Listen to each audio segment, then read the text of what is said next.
everybody, and welcome back to another weekly IPL recap here on iCaptain Media.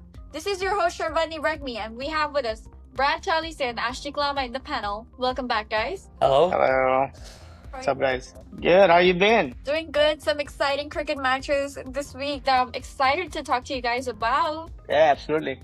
Interesting week for the IPL. Definitely. Historic week, too. I want to start with match 42 of the IPL 2025. RCB versus RR. RCB won the match by 11 runs. What do you guys have to say about that match? Okay, again, on this game, back-to-back loss for Rajasthan Royals. Again, they have lost like about 5 games in a row. No, again, 4 games in a row. That was like third game in a row that they lost very closely. So one was in the super over, one was like by 2 runs, and then this one by 11 runs. So if you look at this game, Royal Challengers played pretty well. Good decent start. As Virat Kohli has been scoring like runs, it's about 6 half centuries for him altogether in this IPL. So there's no doubt on him scoring. I was impressed by Mr. Devdutt Padikkal on this game because that was another back-to-back half centuries for him. So he put some impact in the game. Rest aside, that was a good total. And then again, Rajasthan Royals, they had a good start. Everybody chipped in. SSB as usual had a great start. It scored good runs, but unfortunately they lost. I think somewhere in the middle when they lost 4 or 5 wickets very cheaply. Losing Dhruv Jurel was one of the turning point, and I think nobody get going after that. So RCB doing really well. Hazelwood taking 4 wickets in the game, bringing himself back as the number 1 seed bowler IPL with a purple cap. So that's a short synopsis for me on this game. So absolutely, I think Royal Challengers has been a contender for this IPL, and they've been proving a point by winning about 7 games out of 10. Yes, absolutely. The momentum, I believe, what the Royal Challengers have gotten this year is very, very mesmerizing. It's not that they're winning all the games convincingly. There is a fight. There is some kind of, aggression in the middle. There is some kind of 50-50, 30-70. And the way they have been able to pull that gap off and be able to deliver the result with a win, I think it's really good to see that. And I won't be surprised if they stay at number 1 and have those multiple opportunities to at least appear in the finals this year. Absolutely. And Josh, he's one of the best Australian bowlers in the world right now, and he obviously showed that in the match. Now let's talk about Chennai Super King versus Sunrisers Hyderabad. Sunrisers won by 5 wickets. It was a pretty easy win for Hyderabad, and Harshal Patel was man of the match. He took 4 wickets, and his economy was also really good. He had 4.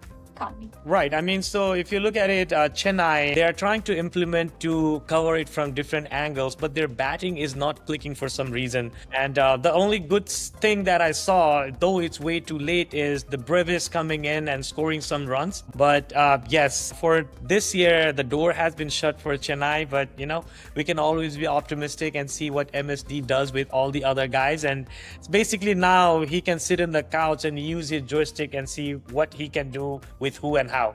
Again, top order failing for CSK has been a problem, and it can show this game as well. They barely put up any runs all out. They didn't even bat 20 overs, so that's pretty bad for them. So but good side of it, I think a few new faces came back. Sam Curran, Brevis, they came back and got some opportunity. But I think it was a little too late for the next season. But as Ashik said, it's all about what these bottom seeded team can do to change the table for rest of the top 6 seeds, where who is kind of getting the chance to compete in the playoffs. So that's going to be interesting road in the forward matches. Right. And I wanted to add one last thing with Chennai Super Kings.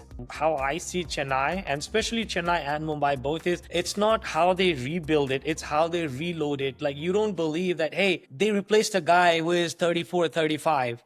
And now all of a sudden you see, hey, the energy might not be the same. At the end of the day, it's those guys who ends up bringing the team back from the previous season and putting them into contendership and end up winning the championship. True. So, it might be one of those years where they are basically aiming to implement 1-2 things here and there. And next year they will come back with a bang, which is what we're used to seeing. So let's be optimistic about that too. Yep, absolutely. This year, it feels like the table has been flipped. RCB on the top, CSK in the bottom. Very interesting year in the IPL for sure.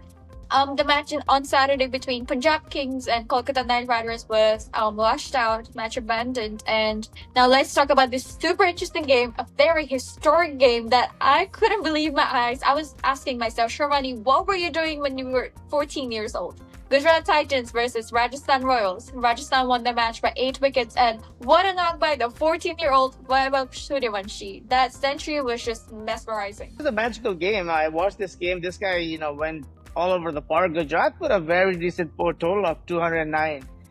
Sai batted wonderfully, as Subham Gill always been a great form. These guys has been rocking for Gujarat Titans. The top order has worked again, including Josh Butler. So, they had a very good total. Just, coming back to Rajasthan Royal, who's in the bottom of the table right now, one of the magical innings from both the top orders, Jaiswal and Suryavanshi. Jaiswal has been going, for sure every game he's been performing. But yeah, that was a good move, getting Suryavanshi again, on the Rajasthan Royal side. They have done the changes a little too, later in the game, in the series. I think they should have done it a little sooner. I think few games earlier, Vaibhav was introduced just a game before. So he's an impact player. I think they should have used him pretty earlier. But yeah, I think it was Vaibhav's day, and hats off to this guy, scoring a century in his second IPL game. It's a dream come true for any. Yeah, I mean, just even looking at it and thinking about it, it's very, I won't say it's difficult, but it's so not easy to sink in a very good way.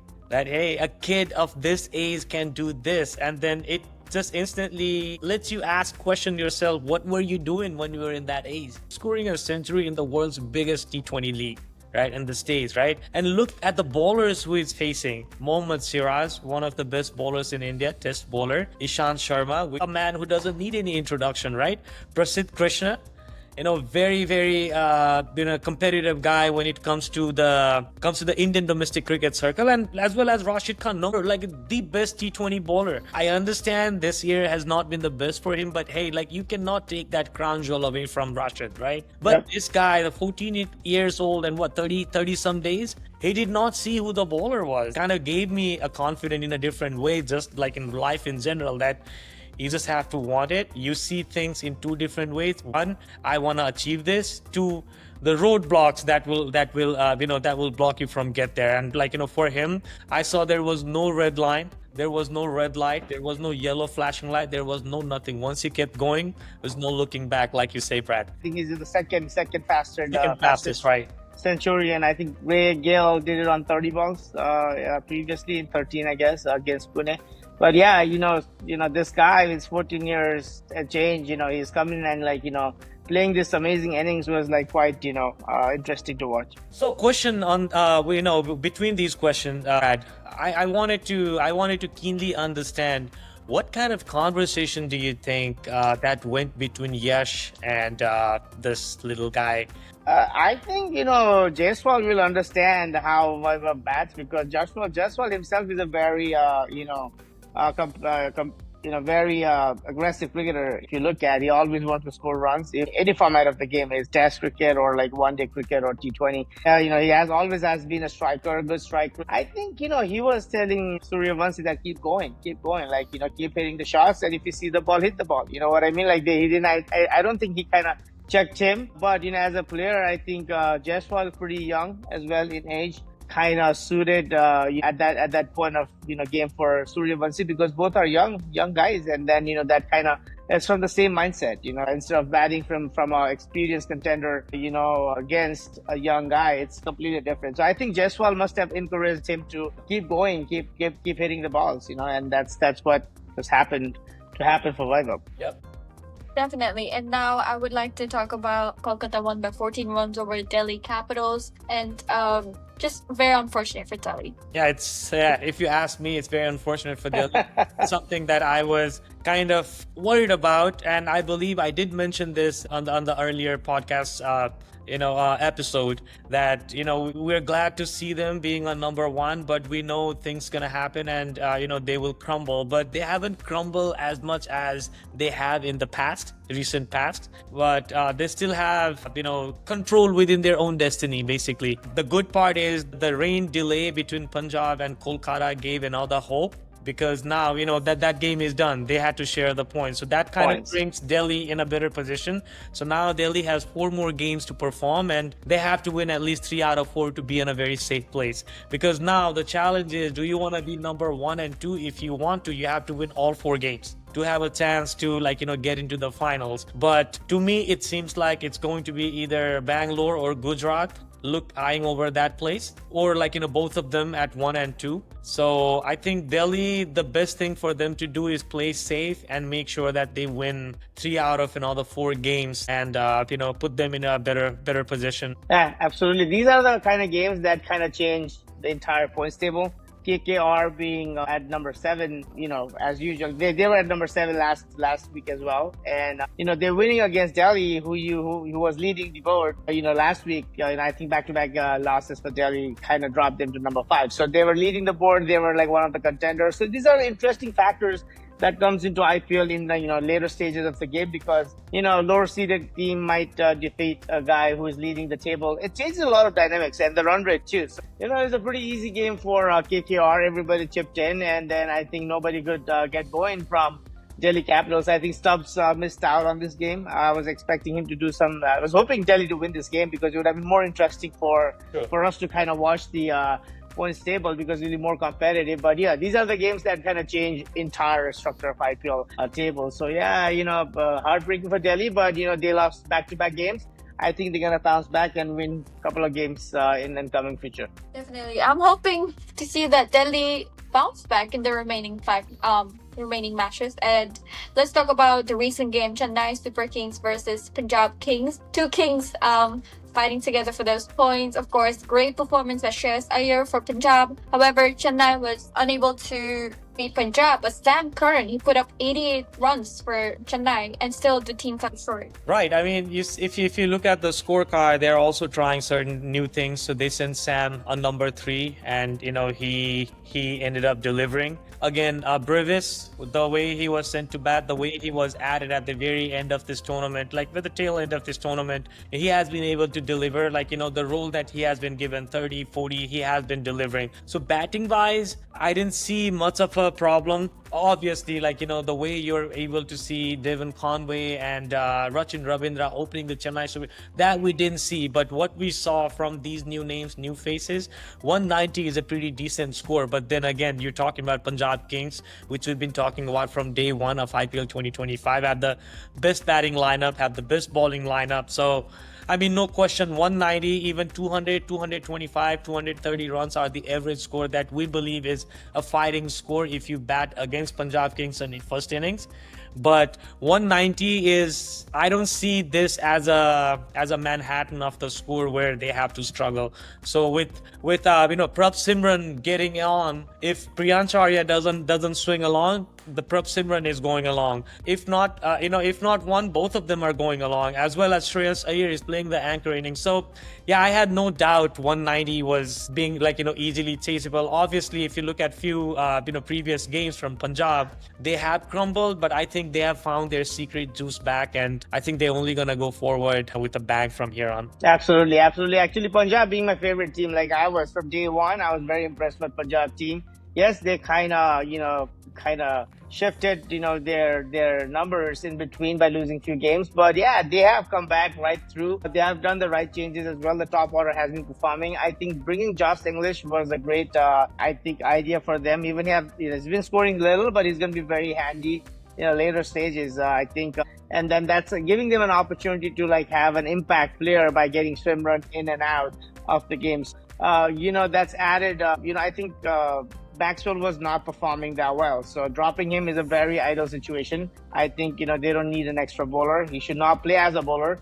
Maxwell is an impact player. If needed, you can always bring him as an impact player later. But yeah, good move. Basically getting Omarzai back in the team. I've always been a big fan of this guy. Has always been performed well. He bowled well. So I think he's going to do pretty well. And then no doubt about, Chahal's hat trick in this game. Yeah, obviously, and at this given time, Omarzai has proved himself that he can be an easy replacement for Stoinis. right?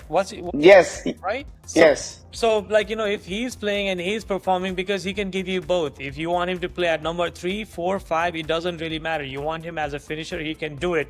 You want him to open the bowling for you, he can do it. You want him to Yep. bowl in the power play, he can do it. You want him to bowl at the very end, he can do it, because he does have those variations. Absolutely. I think, Punjab is doing a right thing by dropping 2 Aussies and bringing 1 Aussie and 1 Afghani player in.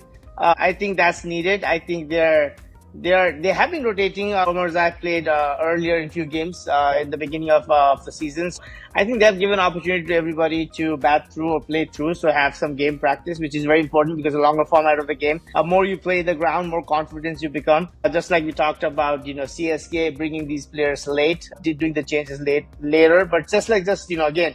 They lost about 6 wickets for 18 runs. They were 172 for 4 and they were 190 all out. So, if they've scored about 205 runs, Punjab would have lost and would have been a different points table at this point of time. So, just like I'm saying, right, these are very small factors that matters, which is going to play a huge impact, and it's going to be a very, very interesting coming week. I think it's going to be very interesting, to be honest with you guys. Definitely. Yuzvendra Chahal just showed class as a death bowler, especially in this match. Took 4 wickets back to back. The first hat trick of this tournament. Very interesting to see. I mean, not unexpected. It's UC Chahal. I really want to bring this point out. What are your predictions so far? So we're almost towards the end of the tournament. Almost. So what do you guys think?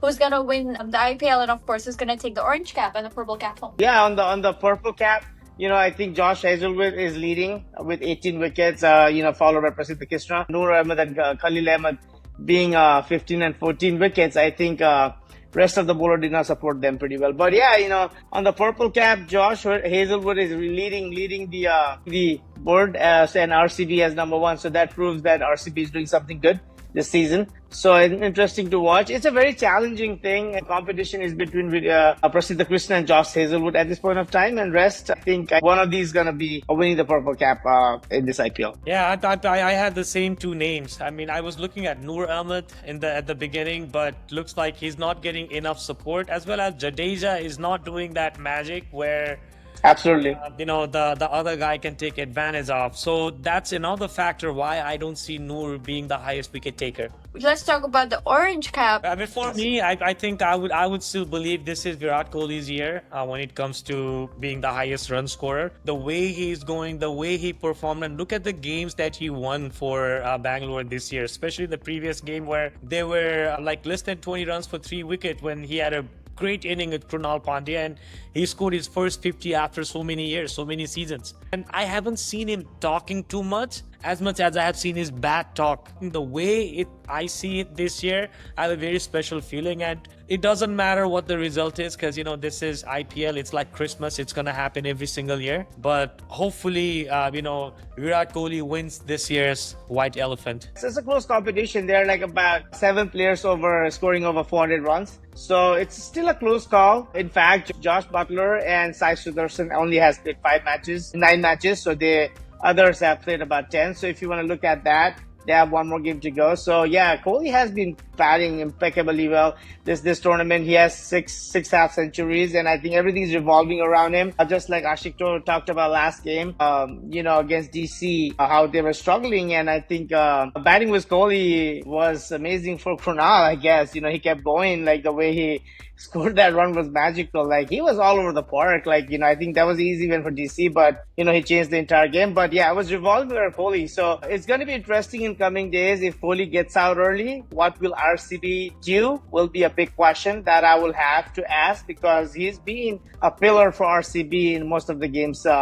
If you watch, he's been around. He always scored big runs, and he's been rotating the strike, and others has been going, hitting runs. But yeah, as I said, I would like to see Kohli being the orange cap leader in this IPL. But Sudarshan is right around the corner. I think he's gonna be a tough cookie to buy for Virat Kohli. this season. I mean, obviously. I mean, there will be a tough competition, and like you said, one has 5 and another has 4 games to go in the regular league game. So, but the competition is going to be very very close, and it's only win for IPL, and especially people like us waking up in the morning and watching these IPL games, especially to make sure that we give the right information to people, because we have to sit down every week and we have to break things down. So I think what it has done is it has gotten me even more closer to cricket.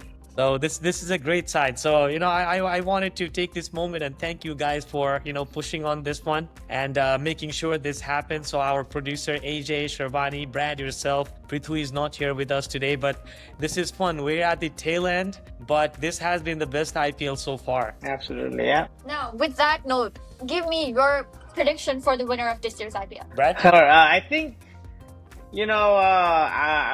for me, it's always going to be, from day one, I was talking about Punjab Kings. I would hate to say this, I'm sorry, but I believe it's Mumbai Indians. Again? Yes. Unfortunately, it's Mumbai Indians. I saw some patterns. I saw, some of the game, and I did have resonation to some of the glimpse and the history that I was able to match parallelly and see how Mumbai is coming back. And this is something that I discussed earlier too during our podcast. Once if they're winning the 5 back-to-back games, hey, they are very, very high on winning. I'm not going to totally agree with Mumbai Indians because, they had a great run of winning 5 games in a row, but they have lost 4 or 5 games in a row as well. But rest of the 3 games that they're going to play would be Gujarat Titans, Punjab, and DC. So all of them are competing at the top level and trying to be, getting to the playoff and win the titles. Mumbai might get kicked off because if they lose 2 games, it's going to be a deep, trouble run for Mumbai, in my opinion. So basically what you're saying is it's going to go down to the last ball of the regular season game in order to identify, who is through and who is not. True. Because, if you look at the remaining games for, all the teams, that's how you're going to analyze it, because the bottom seeded team is going to try different things and they might lose, because for them, losing is not a problem at this point of time. They want their players to get match practice, and they want to do some jugglings here and there, which might weaken their team weaker. So that's an advantage. Just like I said, what's Punjab's playing, what RCB is playing, what all these top 5 teams or seeded teams are playing is going to matter a lot in later stages. Who's going to be in that playoffs and who's going to win the IPL. So Mumbai doesn't have any game with CSK. If you see RCB, is going to play with CSK, LSG, Sunrisers, and KKR. So they have 2 weaker teams that they're going to play. That means all these teams are lower seeded teams. So of course, RCB might be at number 1, in the playoff stage. You know what I mean? And once the playoff in regular season is done, because they have pretty weaker teams that they're going to compete against. And Punjab has fair chance. And Gujarat having 5 games left, I think they're going to jump some ladders and get to number 2. But RCB is still going to be number 1. I think in my prediction, not the IPL winner, but I think by the end of this season, RCB is going to be seeded number 1 team in the IPL. That's what I was looking at, either RCB or Gujarat Titans. So it's going to be either one of these teams who's going to be 1 or 2, or it's going to be 1 and 2 between these 2 teams. So one of them makes the finals basically, or both of them can. I don't want to be that person, but of course, we want to see RCB win at least 1 IPL title in our lifetime. And I think this could be their year with how things are going. And maybe I want the underdogs to win this time. So your talent only takes you to one place in cricket. But if you play as a team, and if you become selfish at one point to make sure that you are contributing to the team, because in cricket you have to be selfish to contribute to your team too. Yeah, that makes sense. It makes a lot of sense to me, to be honest. Yeah. So yeah, it's difficult, guys. So this is what I really wanted to point this out, because we've been talking about Bangalore, right? We want to see Virat Kohli win at least 1, at least 2, whatsoever. See, this is the ultimate beauty of sports and it challenges in the competition. Like, you win 30% to be considered a superstar. 30% of the win throughout your lifetime will put you to the Hall of Famer. So it's not 70, 80, 90%. You win 3 out of 10 games, it will still make you a Hall of Famer. But it all depends how you carry yourself. Thank you so much, guys, for this episode. Very insightful talk. Some talks about historical matches and performances. We will be back again next week with Week 6 review of IPL 2025. This is Sharvani Regmi signing off with Brad, Chalise, and Ashik Lama. Thank you, guys. Thank you, guys. Thank you, guys.